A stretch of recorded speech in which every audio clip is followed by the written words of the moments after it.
Alright guys, here's part 3 of the Retract build for the Parkzone Messerschmitt BF109/ME109. What I've got going on here so far is we've got our gear here, and I have used the wire and the wheels that came with the original model, and I know that Brandon said before that this stuff doesn't fit, but what I wanted to show you was that I took this wire here after I cut it to length, and I just run it up against the bench grinder real quick, and this is the result I got here out of that. So that's not a problem.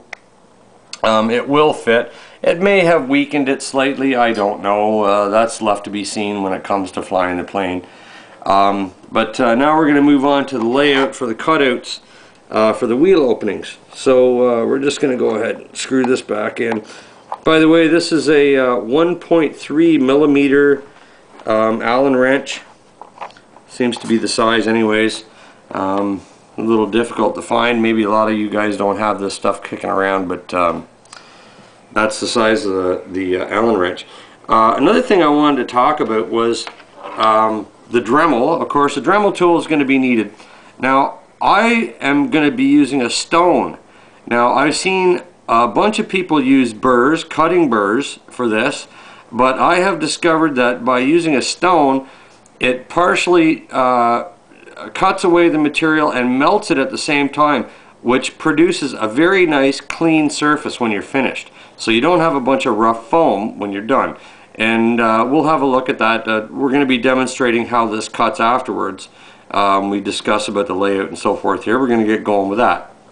So that's about the use of the stone. Now, your hobby knife, your Sharpie marker. I'm using a pen to do the layout because the Sharpie is pretty fat. It doesn't actually give you a really good idea how to draw this line here. Now, we're only roughing it in. I'm going to show you why that's roughed in right now. I'm going to turn the radio on here, and we're going to cycle the gear down, and you'll see what I mean.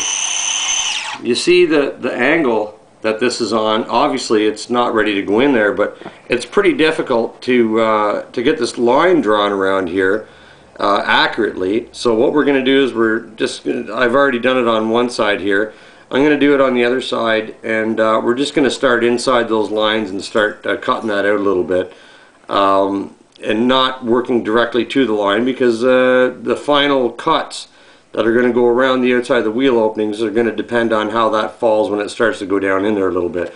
So bring the gear back up, get that out of the way, and turn the radio off and unplug this other stuff, and we can get started with the Dremel and doing a little bit of cutting.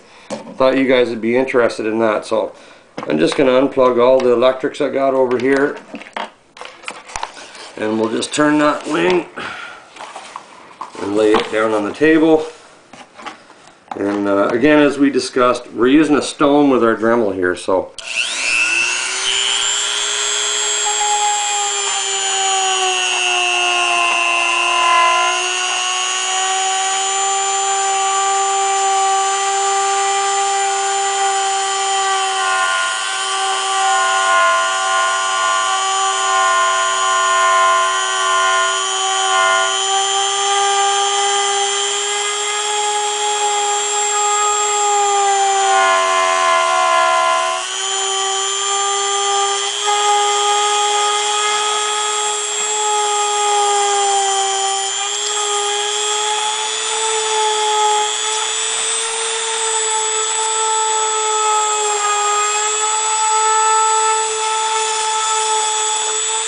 it stinks.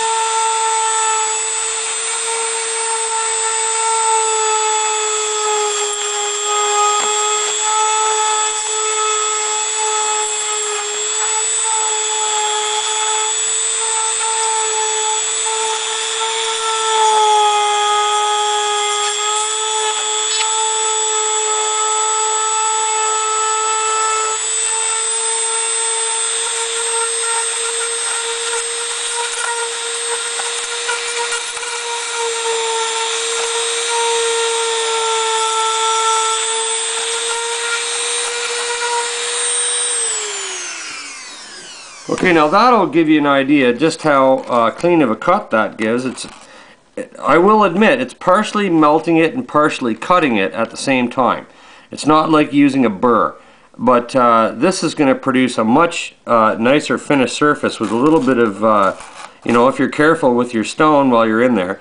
This is only a beginning to this, and I'm going to move along here. I don't need to subject you guys to you know, 25 minutes of me grinding away this and that, testing gear up, gear down, and everything else to get this done. But it gives you a general idea how to go ahead and use a stone like this in your Dremel to cut the foam. And as you can see, it cut it fairly quickly and fairly easily.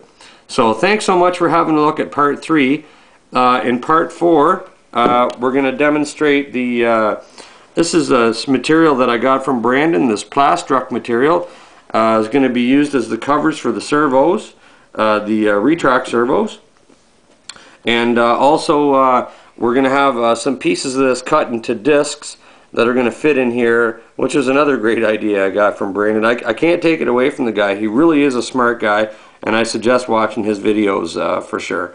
So we'll move on. We'll end this, and I'll continue working here. We'll come back and we'll have a look at part 4 when I get a couple of more things done here. So thanks so much for taking a look at part 3, and we'll look forward to you having a look at part 4.